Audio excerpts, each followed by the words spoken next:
পেয়ে যাব। আমার আল্লাহ পাক কোরআনে জানিয়ে দিলেন, কুল ইন কুনতুম তুহিব্বুনাল্লাহ ফাত্তাবিউনি ইউহিব্বুকুমুল্লাহ। যদি আমি আল্লাহকে মেহবুব বানাতে চাও, আমি আল্লাহকে আপন বানাতে চাও, আমি আল্লাহর পেয়ারা হতে চাও, আমি আল্লাহর নৈকট্য লাভ পেতে চাও, তো আমার হাবিবের নৈকট্য লাভ করো।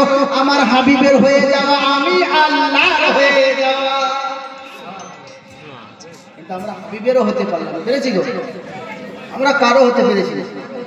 একটা ছেলে না বইয়ের, না মায়ের, না সন্তানের, কারো হতে পারে না। একটা যুবকের জীবন, মানে একটা বিবাহিত মানুষের জীবন খুব কঠিন। যখন বাচ্চা থাকে একটা ছেলে, তখন মা বাপ বলে পড়ো পড়ো, এখনো তোর বুদ্ধি হয় না। তারপর যখন বিয়ে হয়, তখন বউ বলে তুমি বুঝতে পারো না গো। তারপরে যখন ছেলে বলা হয়, তখন বাপের বুদ্ধি কমে গেছে। আছে না? আছে না? না আছে না? দিকে চারিদিকে আমরা আমার বাপ মাকে বলি তুমি এটা বুঝতে পারছো না, তারপর লাস্টে বেশি ভুল হয়ে গেছে, কি করবো? অভিজ্ঞতা মানুষকে বেশি শেখায়, শেখায় না? কিতাবের জ্ঞানের চেয়ে বাস্তব জীবন বেশি মানুষকে শেখায়। সুতরাং বাস্তবায়িত যারা জীবনে আল্লাহকে রাজি করার চেষ্টা করে, তাদের নৈকট্য লাভ করাই হলো আল্লাহ পাকের কাছে যাওয়া। তাদের নৈকট্য লাভ করতে পারে না। আমাদের ভাষায় সুন্দর নয়, আমরা মুখে বলি শ্রেষ্ঠ নবীর শ্রেষ্ঠ উম্মত, শ্রেষ্ঠ নবীর শ্রেষ্ঠ উম্মত, কিন্তু বুকে হাত দিয়ে বলুন, যে জবানে আল্লাহ বলি সেই জবান দিয়ে গালি দিই কিনা? দিই না গো? যেই মুখ দিয়ে বলি আল্লাহ, আর ওই মুখ দিয়ে বলি সালাম। আমি জাস্ট শব্দ বললাম, বাকি তো ভয়ঙ্কর আছেই। যদি কেউ প্রশ্ন করে, বলো মুসলমান, যেদিকে পায়খানা করো সেদিকে খাবার খাও, বলে না। তবে যেদিকে আল্লাহর নাম নাও, সে জায়গায় অন্যের মাকে কেমন করে গালি দাও? তোমার লজ্জা হলো না? এই জবান দিয়ে আল্লাহ নবীর নাম নিই, এই জবান দিয়ে মা ডাক দিই, এই জবান দিয়ে আল্লাহর নবীকে ডাকি, এই জবান দিয়ে দরুদ পাঠ করি, এই জবান দিয়ে কোরআন তেলাওয়াত করি।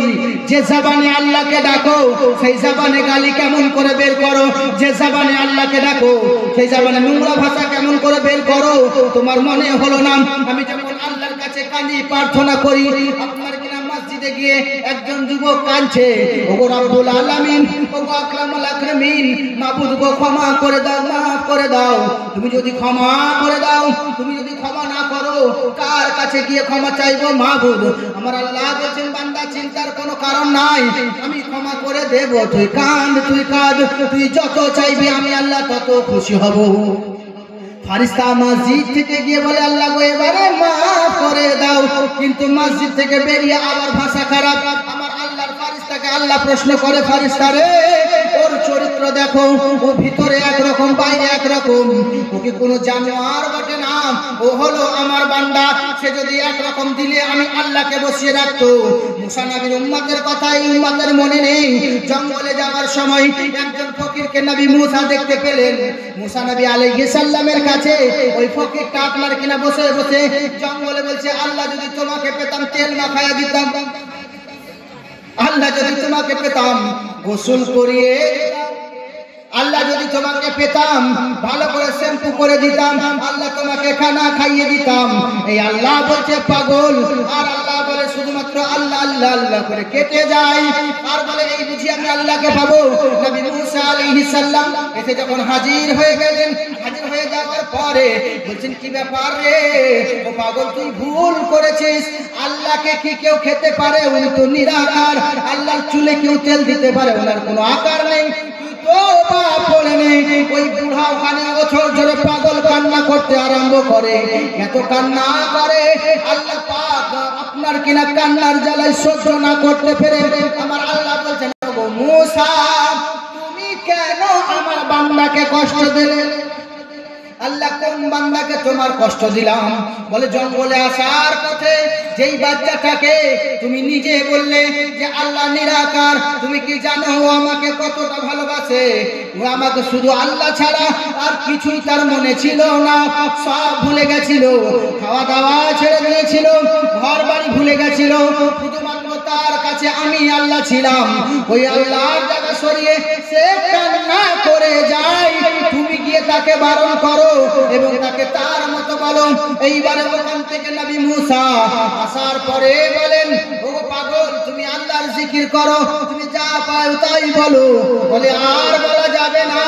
তখন মাথায় একটাই ছিল, যে সামনে ছিল মনি এই বুঝি একটা করে পর্দা সরে যায়, আল্লাহর সঙ্গে দিদার হবে, এই বুঝি পর্দা সরে যায়, আল্লাহর সঙ্গে দিদার হবে, এই বলে বলে এগিয়ে যায়, একটি করে পর্দা সরে যায়।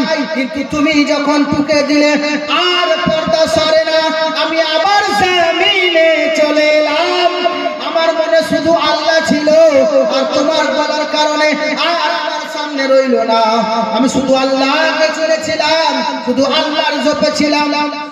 তাই তো বলছে মনে যদি পড়ে তোমার গাও গো নবীর শান, সকাল সন্ধ্যা পড়ো তুমি দরুদ ও সালাম, জিকির করো নবী ধরো ধরো গো কোরআন, ফজর করে আল্লাহর নামে গাও শুধু গাও। আল্লাহু আকবার, আল্লাহু আকবার, জিন্দাবাদ, জিন্দাবাদ, আল্লাহু আকবার, সুবহানাল্লাহ সুবহানাল্লাহ। সব ঠিক আছেন তো? আগো শুনছেন আপনারা? এরকম চলবে? চলবে তো? একবার হাত উঠিয়ে বলেন আল্লাহু আকবার। আপনার হাত উঠাবেন না, মানা আছে নাকি?